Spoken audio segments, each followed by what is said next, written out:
다 함께 사도신경으로 우리의 신앙을 고백드리겠습니다.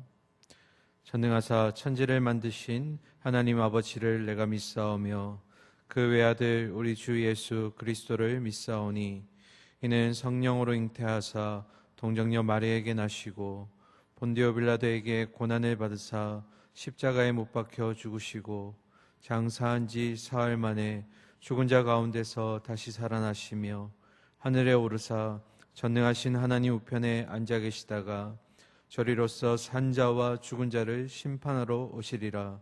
성령을 믿사오며 거룩한 공예와 성도가 서로 교통하는 것과 죄를 사하여 주시는 것과 몸이 다시 사는 것과 영원히 사는 것을 믿사옵나이다. 아멘. 찬송가 204장입니다.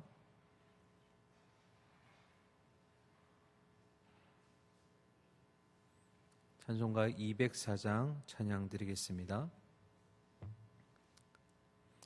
주의 말씀 듣고서 준행하는 자는 반석 위에 터 닦고 집을 지음 같아 비가 오고 물나며 바람 부딪혀도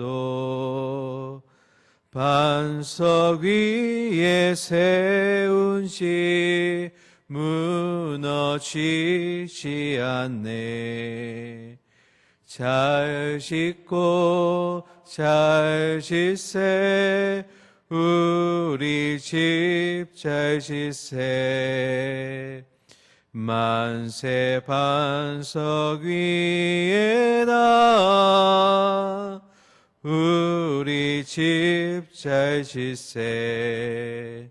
주의 말씀 듣고도 행치 않는 자는 모래 위에 터 닦고 집을 지음 같아 비가 오고 물나며 바람 부딪힐 때 모래 위에 세운 집 크게 무너지네. 잘 짓고 잘 짓세 우리 집 잘 짓세. 만세 반석 위에다 우리 집 잘 짓세. 세상 모든 사람들 집을 짓는 자니 반석 위가 아니면 모래 위에 짓네. 우리 구주 오셔서 지은 상을 줄 때 세운 공로 따라서 영영 상벌 주리. 잘 짓고 잘 짓세 우리 집 잘 짓세. 만세 반석 위에다 우리 집 잘 짓세. 아멘. 오늘 새아침 주시는 하나님 말씀 야고보서 1장 22절부터 27절까지 말씀 보겠습니다.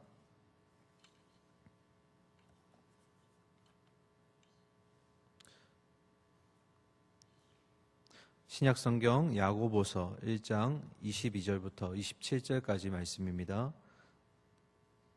370면에 있습니다. 한 절씩 교독하시고 마지막 절 함께 읽겠습니다. 22절 제가 읽습니다. 너희는 말씀을 행하는 자가 됐고 듣기만 하여 자신을 속이는 자가 되지 말라.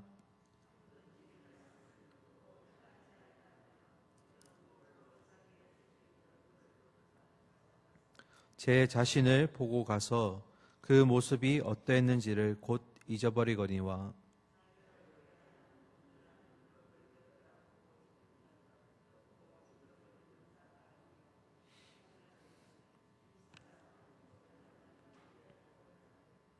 누구든지 스스로 경건하다 생각하며 자기 혀를 제갈 물리지 아니하고 자기 마음을 속이면 이 사람의 경건은 헛것이라.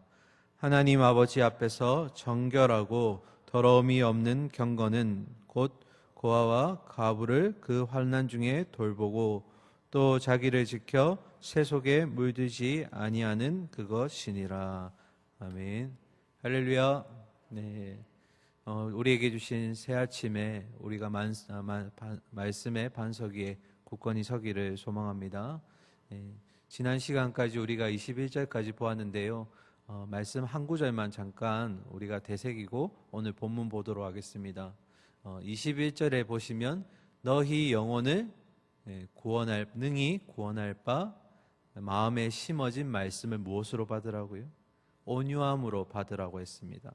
우리를 구원할 수 있는 건 오직 그리스도의 말씀밖에 없는데 말씀을 받을 때 온유함으로 받으라는 것은 이 온유가 우리가 평소에 사용할 때는 부드러운 심정을 얘기할 때 또는 양보하는 미덕을 얘기할 때 사용되지만 성경에서 말하는 온유함은 좀 다른 의미를 가지고 있었습니다. 성경에서 말하는 이 온유함은 자기 자신을 통제할 수 있는 것, 균형을 갖출 수 있는 것. 그래서 이 온유함을 대표적으로 나타낸 자가 바로 모세였습니다. 일찍이 모세가 40년의 첫 생활 동안에는 첫 인생 가운데는 이집트의 왕자로 있었지만 그는 자기를 스스로 통제할 수가 없는 자였습니다. 분노함을 이겨내지 못하고 결국 사람을 살인하게 되는 그런 위협적인 인물이었습니다. 그러나 두 번째 이 40년 기간 동안 그는 미디안 광야에서 자기를 통제하고 훈련하는 연습을 경험하게 됩니다. 그리고 그 훈련이 잘 마무리되었을 때 3기의 40년 생활 동안 이스라엘 백성들을 애굽에서 끌어나와 하나님이 약속하신 땅으로 이끌어내는 그런 온유함을 가진 리더가 되었습니다. 이 많은 사람들의 그런 어려움들과 또 하소연 가운데서도 그것을 예전 같았으면 위협적으로 행하였을 거고 자신의 마음을 통제하지 못했던 모세였지만 그러나 이 온유함의 훈련을 통해서 그는 스스로를 통제할 수 있는 힘을 길러냈습니다.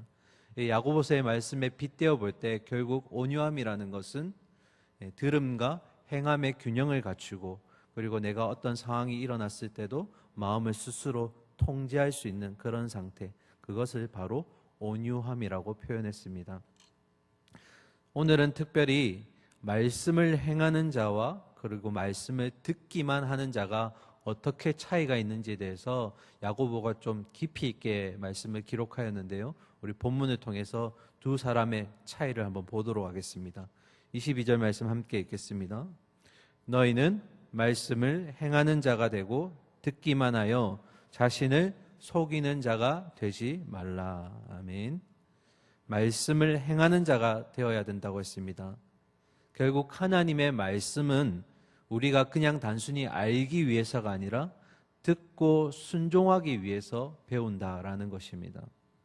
특별히 여러분이 오해하지 말 것은 우리가 말씀을 통해서 행함이 있을 때 이 행함은 어떤 구원을 받기 위한 전제 조건이 되거나 아니면 필요 충분 조건이 아니라는 겁니다. 그러니까 우리가 어떤 행위를 통해서 구원을 얻는 것이 아니라 이와는 반대로 구원을 받았기 때문에 그 구원받은 자로서 마땅히 삶 가운데 결실을 맺어야 하는데 그것이 바로 행위라는 것입니다. 그러니까 구원의 결과물이자 열매가 바로 행위가 된다라는 것입니다.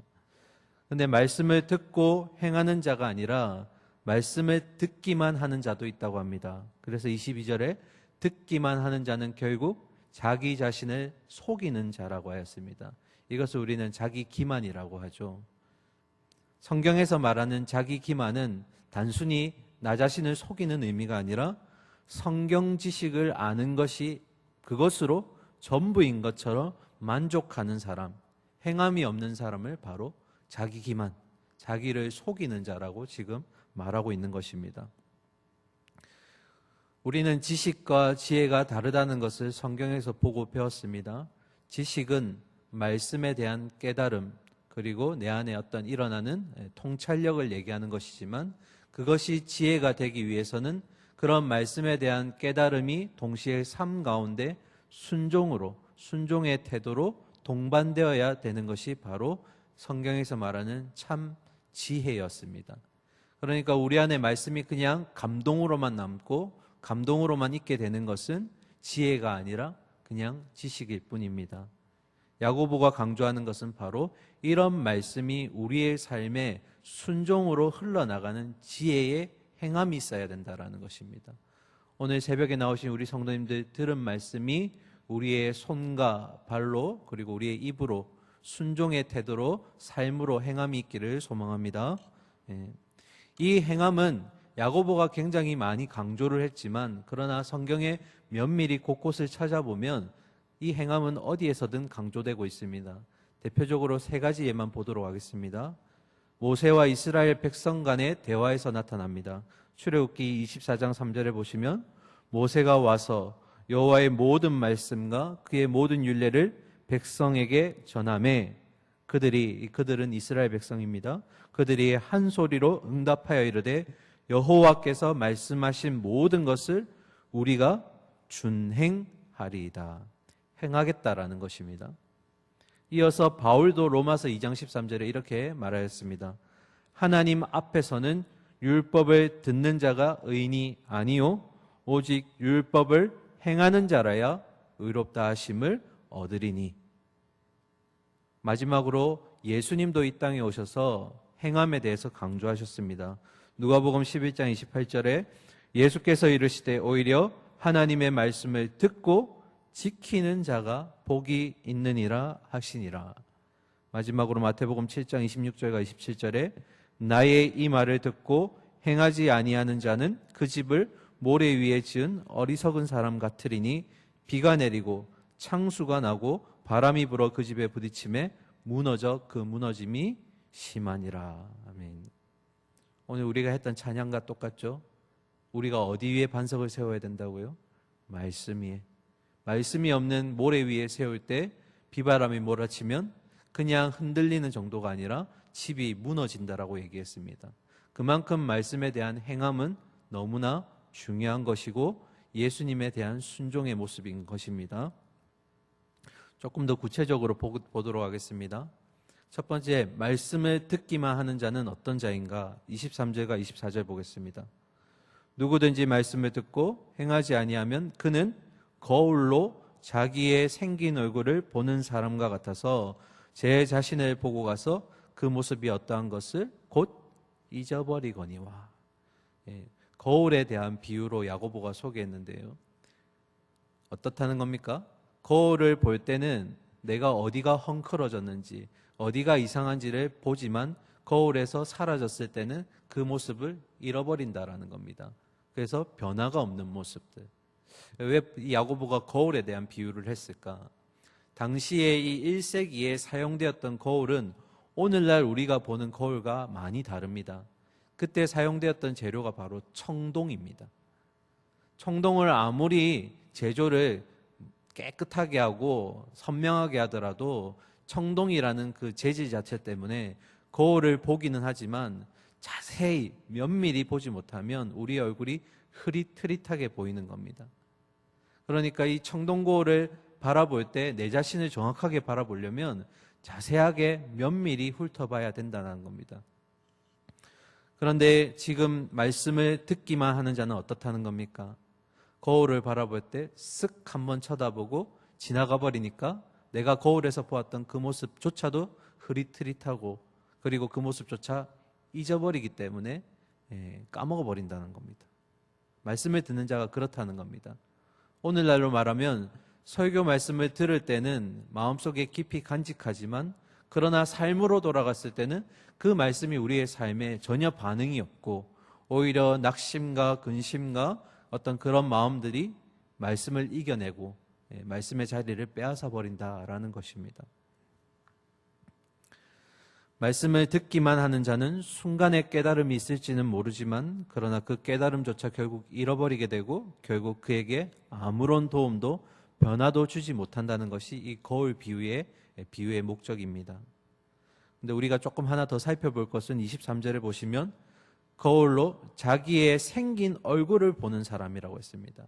그러니까 내 자신을 거울에 비춰보는 것인데요. 원래 자기의 얼굴을 보는 것은 하나님이 원창조하셨을 때 우리의 모습이 거울에 비춰져야 했지만 죄로 인해서 우리의 모습 자체가 뒤틀어졌고 엉클어졌기 때문에 결국 우리의 거울 역할을 하는 것은 말씀이 된다라는 겁니다. 원래 하나님이 원창조하셨을 때는 우리가 거울로 바라보는 그 모습이 하나님이 약속하셨고 계획하셨던 그 본래의 모습입니다. 그런데 죄가 들어오게 되면서 우리의 모습이 부패해졌고 그리고 어긋났기 때문에 그냥 우리 자신을 거울로 보기에는 우리가 너무 왜곡되어 있다라는 겁니다. 그러니까 하나님이 뭘 주신 겁니까? 우리를 면밀하게 살펴볼 수 있도록 우리가 마치 거울을 통해서 잘못된 것을 고치듯이 우리에게 신앙의 거울인 말씀을 주셨다라는 겁니다. 오늘도 우리는 말씀에 빗대어서 우리 자신을 살펴보아야 될 줄 믿습니다. 다른 것에 기준을 두어서는 안 됩니다. 말씀에 근거해서 내가 지금 잘 순종하고 있는지 말씀에 빗대어서 보아야 된다라는 것입니다. 그러면 말씀을 듣기만 하는 자는 이런 거울 보는 자 같은데 말씀을 듣고 행하는 자는 어떻게 다를까? 25절 보겠습니다. 함께 읽을까요? 자유롭게 하는 온전한 율법을 들여다보고 있는 자는 듣고 잊어버리는 자가 아니요 실천하는 자니 이 사람은 그 행하는 일에 복을 받으리라. 아멘. 다음 주 월요일에 우리가 다른 본문을 가지고 율법에 대해서 자세히 살펴보겠지만 율법은 누가 제정하신 겁니까? 하나님이 그의 거룩한 백성을 세우시기 위해서 제정하신 법입니다. 율법 그 자체는 선한 것입니다. 그런데 이 율법의 앞에 야고보가 두 개의 수식어를 붙였습니다. 첫 번째는 자유롭게 하는, 뭐 한다고요? 자유롭게 하는. 율법이 어떻게 우리를 자유롭게 할 수 있을까? 유대인들은 오히려 율법의 그 굴레에 빠져서 율법 지키기에 바빴지만 율례의 정확한 기능 중에 하나는 우리가 율법을 다 지킬 수 없는 존재라는 것을 깨닫게 한다는 겁니다. 율법을 통해서 우리가 죄인이라는 것을 깨닫게 하고 하나님께로 회개하도록 나아가도록 하는 기능이 바로 율법의 기능 중에 하나라는 겁니다. 아, 이 많은 율법을 내가 지킬 수 없는 나는 선이라고는 없는 존재구나. 그렇게 하나님께 용서와 회개를 구하고 하나님을 주인으로 모시고 사는 그런 삶을 인도해 가도록 만드는 것이 바로 율법이라는 것입니다. 그러니까 죄와 사망으로부터 진정으로 자유를 누릴 수 있게 하는 게 바로 율법이라는 겁니다. 두 번째로 온전한이라고 했습니다. 온전한. 그런 율법이 우리의 신앙 가운데 모난 것들을 하나하나 제거해내고 불순물들을 제거해내고 오직 내 안에 그리스도만 남게 하는 것. 그것이 율법의 또 하나의 기능입니다. 그래서 야고보는 2장 9절에서 이 율법을 하나님이 주셨기 때문에 최고의 법이라고 말하고 있습니다. 그런 율법을 들여다보고라고 했습니다. 지금 25절에 보면 이 사람이라고 하였는데요. 이 사람이 바로 말씀을 듣고 행하는 자입니다. 이 말씀을 듣고 행하는 자에게 야고보가 지금 세 가지 이야기를 해주고 있습니다. 첫 번째로 말씀을 들여다보고, 율법을 들여다보고라고 했습니다. 아까 거울을 볼 때, 청동 거울일 때 우리가 그냥 대충 보게 되면 우리의 모습이 잘 안 보인다고 했습니다. 근데 이 들여다보고라는 단어는 안을 면밀히 본다, 내가 끈질기게 연구하는 자세로 들여다본다라는 의미가 있습니다. 이 들여다본다라는 단어 속에. 그러니까 율법을 통해서, 말씀을 통해서 우리가 우리 자신을 어떻게 하는 겁니까? 하나하나 뜯어보는 겁니다. 말씀을 통해서 내가 맞는지, 잘 순종하고 있는지, 이런 부분을 듣고 잘 행하고 있는지를 말씀을 통해서 들여다본다라는 겁니다. 그리고 두 번째, 행하는 자는 결국 그 말씀을 잊어버리지 않습니다. 내가 손으로, 발로, 입으로 행해야 되기 때문에 까먹으면 안 된다라는 겁니다. 주신 말씀을 마음판에 새긴 것을 가지고 삶 가운데로 들고 나가서 행하기 위해서 기억하고 있다라는 겁니다. 그리고 마지막 세 번째로 그 행하는 일에 복을 받을 것이라고 하였습니다. 그러면 말씀을 듣고 나아가서 삶에서 행한다는 것인데 야고보는 그 행함에 대해서 구체적으로 뭐라고 설명했을까? 27절 한번 보실까요? 27절. 27절에 보시면 고아와 과부를 그 환난 중에 돌아보고 또 자기를 지켜 새 속에 물들지 아니하는 그것이니라. 그러니까 말씀이 우리에게 주어졌을 때 행함이라는 것은 첫 번째로 주변을 둘러보고 그 사람들을 도울 수 있다라는 겁니다. 그러니까 우리가 이거를 말하면 이제 긍휼을 베푼다라는 의미이고 또 자비를 베푸는 것인데요. 환난 가운데 있는 고아와 과부들을 돌보아주고 두 번째로 세상에서 자기 자신이 흠이 있는지 없는지를 어떻게 해요? 말씀을 통해서 살펴본다라는 것입니다. 야고보가 살던 초대교회 때 특별히 이 비주류에 속한 인생들이 있었습니다. 첫 번째 어린아이, 두 번째 과부, 그리고 세 번째 나그네, 이방인들. 이 사람들은 이 세상에서 주류에 속하지 못하고 비주류의 인생, 소외된 인생을 살아가는 존재들이었습니다. 그런데 성경을 보시면 하나님은 이 소외된 인생들에게 더 애정을 부으시는 모습들을 우리가 보게 됩니다. 그래서 우리가 이들을 구제하는 것, 이 소외된 자들을 구제하는 것은 그리스도인이기 때문에 윤리적인 측면에서 우리가 돕는 것이 아닙니다. 나도 예전에는 긍휼함이 필요했었고 구제가 필요했었고 구원함이 필요한 존재였는데 예수가 나를 그렇게 구제해 주셨다. 너희도 그렇게 예수님을 통해서 구제받기를 원한다라는 복음의 측면에서 이들을 구제해야 된다라는 겁니다. 그러기 위해서 말씀을 듣고 행하는 자가 되어야 된다라는 겁니다. 우리가 의무적으로 그리스도인이기 때문에 해야 한다라는 이유로 하는 것이 아니라 나도 구원을 받은 존재로서 빚진 자로서 내 주변에 아직 그 복음을 알지 못하고 죄와 사망과 어둠의 권세 가운데 있는 자들을 어떻게 해요? 주님 앞에 나아갈 수 있도록 하는 것이 원래 구제의 목적이라는 것입니다. 두 번째로 이 어그러진 세상 가운데 우리를 정결하게 하는 것은 말씀밖에 없습니다. 그래서 결국에 새 속에 물들지 않는다는 것은 우리 각자의 거룩함을 위해서 하나님이 말씀으로 새 속에 물들어 있고 얼룩져 있는 것들을 매일매일 씻겨내라고 주신 것입니다. 그래서 우리는 매일매일 말씀을 보아야 됩니다. 말씀을 마무리하겠습니다. 하나님의 말씀을 들을 때 우리는 그냥 마음판에 새기기만 하는 것이 아니라 그것이 우리의 삶 가운데 순종의 태도로 결국 행함으로 나타나야 합니다. 듣는 것의 목적은 결국 순종이라는 것입니다. 그래서 거울과 같은 말씀을 나 자신을 비춰보고 그리고 세상과 혹시 닮아 있는 내 모난 부분들이 있다면 그 거울을 통해서 불순물들을 하나하나 제거하심으로써 주신 말씀의 기쁨으로 순종하시고 또 여전히 이 거울과 같은 말씀을 알지 못하는 주변의 연약한 자들을 위해서 우리가 애쓰고 노력하는 이 일을 경주해야 될 줄 믿습니다. 그래서 오늘도 주신 말씀 기억하면서 주님, 혹여나 내가 주님을 닮아 있지 않고 세상과 닮아 있는 모습이 있다면 이 말씀을 통해서 거울을 자세히 들여다보듯이 나를 바라봄으로써 내가 내 마음속에 온전함만 남을 수 있도록 그리스도만 남을 수 있도록 이 훈련을 잘 병행해 갈 수 있도록 도와주시옵소서. 오늘 이런 결단과 마음이 우리 가운데 있어야 될 줄 믿고 소망하고 축원드립니다. 함께 기도하겠습니다.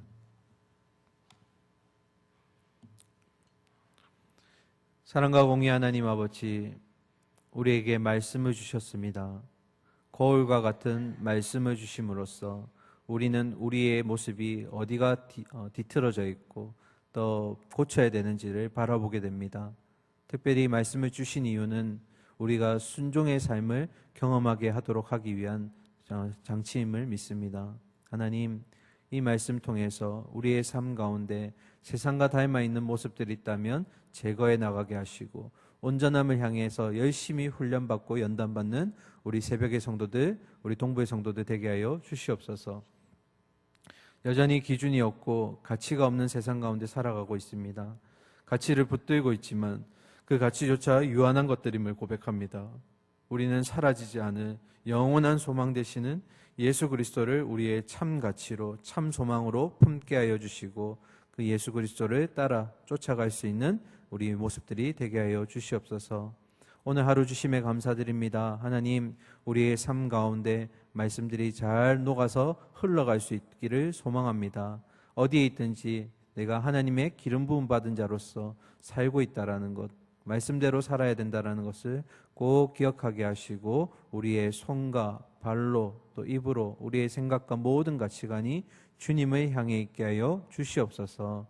우리를 통해서 세상 사람들이 예수를 바라보고 있다라는 것을 우리가 다시 한번 기억하면서 우리의 롤 모델 되시는 주님의 모습을 닮아 오늘 하루도 겸손과 낮아짐의 삶, 말씀대로 실천하는 삶을 살게 하여 주시옵소서.